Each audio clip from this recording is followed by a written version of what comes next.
بسم اللہ الرحمن الرحیم صلی اللہ علیہ وآلہ وسلم صلی اللہ علی محمد۔ میرے تمام ناظرین کو السلام علیکم۔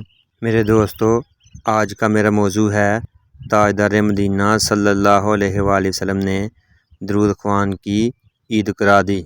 حضرت شیخ ابوالحسن بن حارث لیثی رحمۃ اللہ علیہ، جو پابند شریعت اور متبع سنت اور درود کی کثرت کرنے والے بزرگ تھے، فرماتے ہیں مجھ پر گردش کے دن آ گئے، فقر و تنگ دستی یہاں تک بڑھی کہ فاقہ کی نوبت آ گئی۔ اس عالم فاقہ مستی میں عید کی رات آ گئی۔ میں بے حد پریشان تھا کہ صبح عید کا دن ہے، بچوں کے لیے نہ کوئی نئے کپڑے ہیں اور نہ ہی کھانے پینے کی چیزیں ہیں۔ ابھی رات کی چند گھڑیاں گزری تھیں کہ کسی نے دروازے پر دستک دی۔ جب میں نے دروازہ کھولا تو ہاتھوں میں قندیلیں اٹھائے کچھ لوگ دروازے پر کھڑے ہیں۔ میں بے حد پریشان تھا کہ اس وقت نہ جانے یہ لوگ کیوں کھڑے ہیں، کہ ان میں سے ایک خوش پوش شخص جو اس علاقہ کا رئیس تھا آگے بڑھا اور اس نے بتایا، الحمدللہ میں ابھی سو رہا تھا کہ میری قسمت کا ستارہ چمک اٹھا۔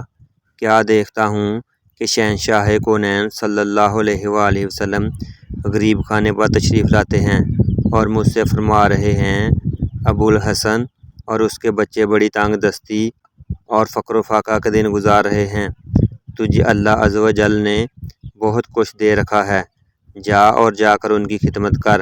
اس کے بچوں کے لیے کپڑے بھی ساتھ لیتے جانا اور کچھ خرچہ بھی دے آؤ تاکہ وہ اچھے طریقے سے عید کر سکیں اور خوش ہو جائیں۔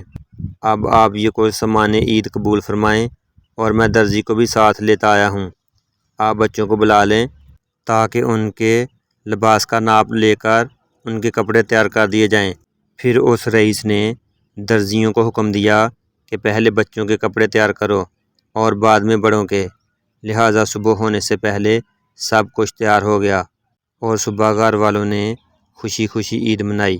میرے عزیزو، نبی رحمت صلی اللہ علیہ وآلہ وسلم اپنے درود شریف پڑھنے والوں کو پہچانتے بھی ہیں اور مشکل وقت میں ان کو یاد بھی رکھتے ہیں۔